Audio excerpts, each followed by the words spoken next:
All right, please have your tickets ready for Steve's tour of historic homes.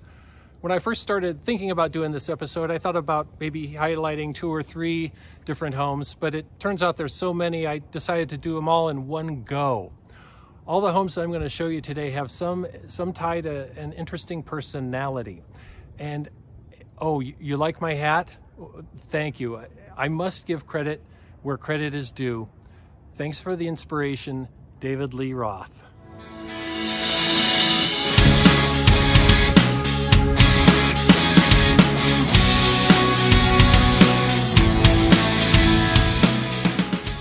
Okay, here we are at our first stop.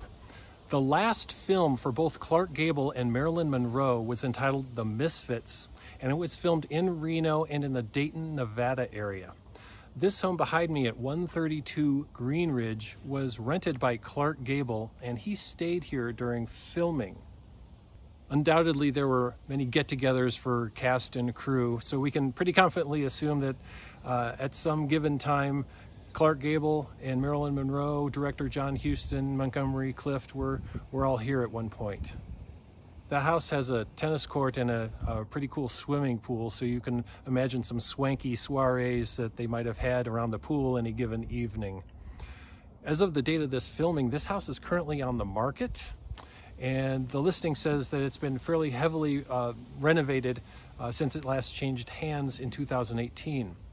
So if you're in the market, this home at 6,700 square feet, originally built in 1952, can be yours for $8.9 million. The building behind me at the corner of Sullivan and Sky Terrace in Sparks is currently the headquarters of the Reno Hells Angels.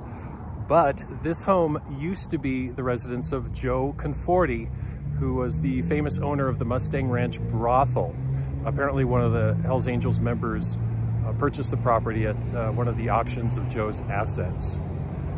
Joe was a colorful character. He ran afoul of the law many times and certainly had underworld connections.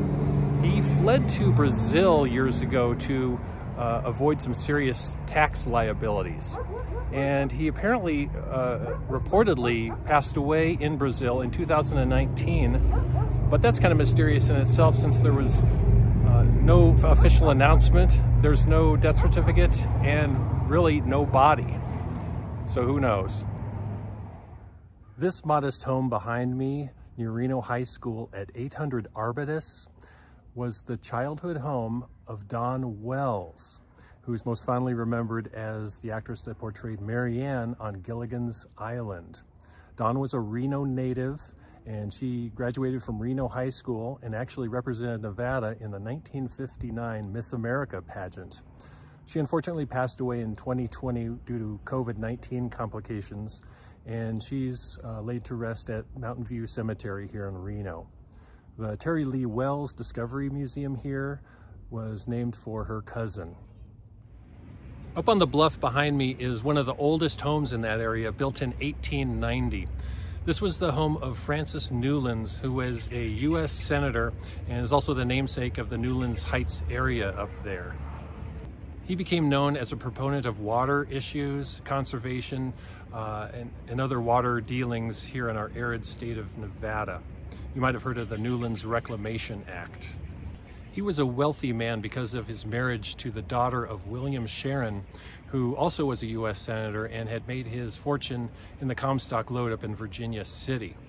Mr. Newlands smartly purchased most of the land on that bluff up there behind me and resold the lots to other prosperous families, and that whole strip became known as Millionaire's Row. This house fell into serious disrepair and was on the verge of being torn down in the 1960s. But luckily it was saved and rehabilitated, and today it's one of the few homes in the state of Nevada listed as a historic national landmark. This is Gray Mansion at 457 Court Street near downtown Reno, and this was built in 1911 by Joseph Gray II, who was one of the founders and owners of the Gray Reed Wright department store, which back in the day was the fashionable department store in Reno and was located where Circus Circus now stands. That business actually endured into the 1980s, and its last location was at the Reno Town Mall. Gray certainly picked this location because of its wonderful view of downtown Reno from the back. It sits up on a bluff above downtown, and he probably bought the property from Mr. Newlands himself. This house at the corner of Plumas and Mount Rose, while it looks like a house, was never really a home, but it's noteworthy to include here anyway. This building was constructed as a professional recording studio and was known to the community for many years as Granny's House and later as Sierra Sonic's recording studio. Artists were attracted to this facility because it offered accommodations on site. And some of the artists that recorded here include Whitesnake, Ronnie James Dio, Def Leppard, Ozzy Osbourne, Nelson, Boyz II Men, and Collective Soul, and many others. Jack Dempsey was the heavyweight boxing champion of the world from 1921 to 1926, and he's widely regarded as one of the greatest champs of all time. In his post-boxing years, Jack Dempsey was in and out of Reno, and actually at one time he partnered with William Graham and James McKay in the building of a sporting arena facility at what is now the Reno Livestock Events Center. At one time, Jack Dempsey owned this house at the corner of Joaquin Miller and Mark Twain in the Newlands area near downtown Reno. He also, for a time, rented this house at 761 California from a longtime Reno architect, Edward Parsons Sr., and this was Mr. Parsons' home for 50 years. While he was here, Jack Dempsey actually set up a boxing ring, probably on the side of the house, and used it for sparring as he trained for an upcoming fight. Here at 641 St. Lawrence is an early home of Harold S. Smith Sr., who was the namesake of Harold's Club, that hugely influential casino that operated downtown from 1935 until 1995. Interesting tidbit, I was going by this house one day years ago, and they were having an open house because it was currently listed on the market. And I got to walk through, and it was mostly unimproved at that time, so it was kind of like walking through Harold's old house. It was pretty cool. If you've been in Reno any length of time, you'll surely recognize the Shingle House at the corner of Arlington and Urban, right across the street from the Washoe County Golf Course. This was another early home of Harold S. Smith Sr. of Harold's Club, and in my conversations with his daughter Laura June, she described her childhood here. This spectacular River Rock home was built by the original owners as a duplicate of a brownstone that they used to live in New York City. This property was purchased in 1936 by a colorful character named LeVere Redfield after he moved from Los Angeles. LeVere Redfield was known as a kind of a country rancher looking guy that drove a beat up old truck around town. But by the time he passed away in 1974, it was found that he was worth $100 million and was the single largest landowner in Washoe County. A fun fact about this place, LeVere Redfield had a severe disdain for banks, and after he passed away, they found sacks of silver dollars, and not just a few. Each of these sacks contained 1,000 mostly new silver dollars, and in total, he had stashed about this house, mostly in the garage and the basement, $400,000 in silver coins. He was also worried about possible break-ins, so he disguised the bags as trash. His wife's name was Nell, and you might recognize the name the Nell J. Redfield Trust, which supports philanthropic causes around town. This house at 1215 Patrick has a Harold's Club history. This house was the home of Raymond I. Pappy Smith and his wife Iola until he passed away in 1967. Pappy Smith was the general manager and the boss down at Harold's Club, and he was much loved by employees and customers alike, and he's widely considered one of the most significant gaming pioneers in the state of Nevada. The roof of this home is made of copper, which was unusual at the time, and the playground equipment in the back of the home is original, and it's the same equipment that the Smith family children and grandchildren would play on. The basement of this home hosted several Harold's Club employee holiday and appreciation parties, and there's actually a dumbwaiter style elevator at the front of the home that would lower supplies down into the basement. One day I actually rang the bell here at this home, and I just hope to ask the owner a couple of questions about it. and through the intercom, he essentially told me to pound sand. He didn't want to say anything, and that's fine. So the information that I got about this house came from former employees that used to visit here. Here we are revisiting this house at 548 California Avenue, which we initially profiled in our Outlaw Gentleman episode. This was the home of William Graham, who, along with his partner James McKay, transacted many dark dealings in early 20th century Reno.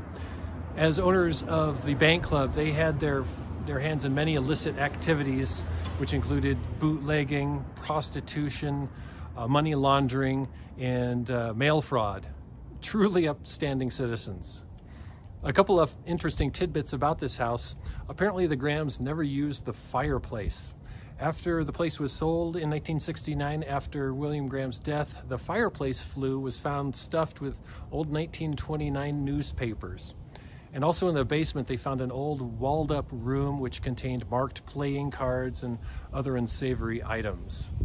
This home today now serves as an attorney's office. Also revisited from our Outlaw Gentleman episode is this home, the Frisch home at 247 Court Street.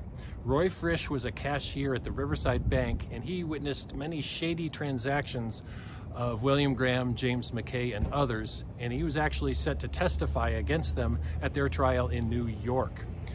Roy Frisch lived at this home with his mother and his sisters. One night in 1934, he was walking home from a movie down the street, and he was never seen again. No one was ever arrested in that incident, but it's very possible and likely that he was rubbed out just to keep him quiet. Babyface Nelson was known to be in town at that time, and it's very possible that he carried out that order. We're on Caliente Street here in Midtown Reno, and this is the location that would have been 126 Caliente. I read in an old book years ago that in the 1930s, Lester Gillis, aka Babyface Nelson, was given a place to live at 126 Caliente as he cooled off and was evading the authorities. I haven't found any other information to substantiate this, and once I even asked an authority on Babyface Nelson if it was possible, and he said, it's possible. So there you go. Maybe. Patrick McCarran was an influential senator for the state of Nevada between 1933 and his death in 1954. Our ring road, McCarran Boulevard, is named after him, and before Harry Reid International Airport was known as Harry Reid, it was known as McCarran International Airport. Pat McCarran became famous initially because he helped silent movie actress Mary Pickford obtain a divorce here in Reno. He bought this mansion at 401 Court Street in 1921, and today it serves as a commercial office facility. This building at 115 Ridge Street now houses the Royce Burger Bar, but back in the day, this building served as the first apartment of Bill Harrah, the future casino mogul, and his first wife. For more about Bill Harrah, you can look through our video catalog and find a video I did on his life. This impressive old house is the former home of Myron Lake, who many consider to be the father of Reno, since he acquired and improved the first bridge over the Truckee River here, located at the same location where the current Virginia Street Bridge is located. This home was originally located not too far from here at the northwest corner of South Virginia and California, and it was moved in 1971 to the grounds of the Reno Convention Center after a community outcry. A bank had threatened to have it demolished. In 2004, the city of Reno, who then owned the building, decided to have it moved to this location at the corner of Arlington and Court Streets, where it survives to this day, and it's owned by a nonprofit arts organization. If you saw our episode on Lincoln Fitzgerald, you'll recall that he was the owner, the casino owner of the Nevada Club and Fitzgerald's Hotel Casino. He was the victim of an unsuccessful mob hit at the rear of his home here at 123 Mark Twain Avenue in 1949. And after that event, he stopped living here and he set up a permanent apartment up above the Nevada Club in downtown, and he lived there permanently, and he was rarely seen in public until his much later years. This property at 175 Juniper Hill was purchased in 1969 by Sherry Hara, who was then newly divorced from Bill Hara, the founder of Hara Hotels Casinos. She built a spacious house here and also included a pool and a guest house because she really loved to entertain. I actually got to photograph this house for the Historic Reno Preservation Society several years ago, and this is my photograph of the pool. I don't have anything else of the exterior other than the gate here. If you've driven around the southern portion of McCarran Boulevard, you've probably seen a large house up on the ridge. This is the former home of William Pennington, who with a partner in the early 1970s purchased a struggling circus down in Las Vegas and quickly turned that around, and they founded Circus Enterprises, which later built the Luxor, Mandalay Bay, and the Excalibur down there. And then they opened Circus here in Reno in 1978. In my previous life as a professional photographer, and before Bill passed away in 2011, I actually got to photograph him and his wife and his dogs here at this house. And take it from me, it's pretty spectacular. In 1890, a fellow named George Nixon was working at the First National Bank in Winnemucca, Nevada, when it was held up by the Sundance Kid, Harry Lanabaugh, although Butch Cassidy was not involved with this heist. A local legend out there has Nixon running after them, vainly firing his pistol. Nixon ultimately became a U.S. Senator, and he built this mansion here at 631 California Avenue in 1906. The town of Nixon, Nevada, and Nixon Avenue here in Reno are named for him. This home boasts 11 bedrooms, 7 bathrooms, and measures out at 15,000 square feet. There was a nasty fire here in the late 1970s, and this beautiful home actually sat vacant for a number of years. But luckily, it was lovingly restored some years ago, and it once again is one of the finest homes in Reno. All right, this is Reno's Graceland. This impressive house at the corner of Arlington and Mount Rose was originally constructed for department store owner John Wanamaker, and it was designed by Reno architect Frederick de Longchamp. It's most noted, however, to be the home of Charlie Mapes, who was the founder and the builder of the historic old Mapes Hotel Casino. When the Mapes Hotel was built just after World War II in 1947, it was the tallest building in the state of Nevada at 12 stories. The Mapes ultimately wasn't able to compete with newer and more modern hotels, and it was shuttered in 1982 and actually sat vacant for 18 years. Against the protests of many people in the Reno community, the building was finally imploded and demolished on Super Bowl Sunday in the year 2000. Charlie Mapes had passed away in 1999, so thankfully he didn't have to witness that. The Mapes Hotel Casino served as a base camp for the cast and crew filming the movie The Misfits. And during the 1950s and 1960s, many celebrities hobnobbed here at this house, including Marilyn Monroe and Clark Gable and John Huston and Montgomery Clift and many others. The house was finally sold out of the Mapes family in the year 2000. This colonial-style home is near the intersection of Sharon and Skyline Boulevards, and its nickname was Hollyhock. This at one time was the residence of Harold Smith Jr., obviously Harold Smith Sr.'s son, and he had another big hand in helping to run Harold's Club. All right, thanks for hanging out with me today. I really enjoy sharing this information. There's so many cool people that have helped shape the state of Nevada and the city of Reno. I've always been interested in where they lived. For whatever reason, it just gives me a little sense of community. So I hope you enjoyed that, and maybe you can drive by some of these houses and imagine what things were like back then. Today, we're finishing this episode at Schussboom, I hope I'm saying that right, Schussboom Brewery in South Reno. This is a pretty awesome place. It was opened a couple of years ago by two really nice people that I actually met when they were opening.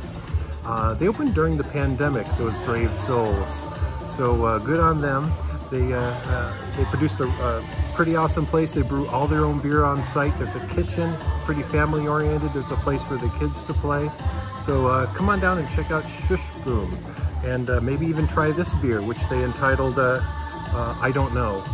This is an experimental lager that they call I Don't Know. I love that title. And they say that it's thiolized. I've never heard that term before, thiolized. And so I asked the gal behind the bar what that meant, and she said there's a component in the yeast that they bring out that helps enhance the flavor. And I say it works. If you haven't subscribed yet, please just click that little subscribe button. It just lets you know when new episodes come out. And if you would, please smash that little like button on the bottom there. That just lets the YouTube algorithm know that you're here and allows the video to be seen by more people. So that's all I've got for you today. As Harold Smith Sr. of Harold's Club always said, I'm with you.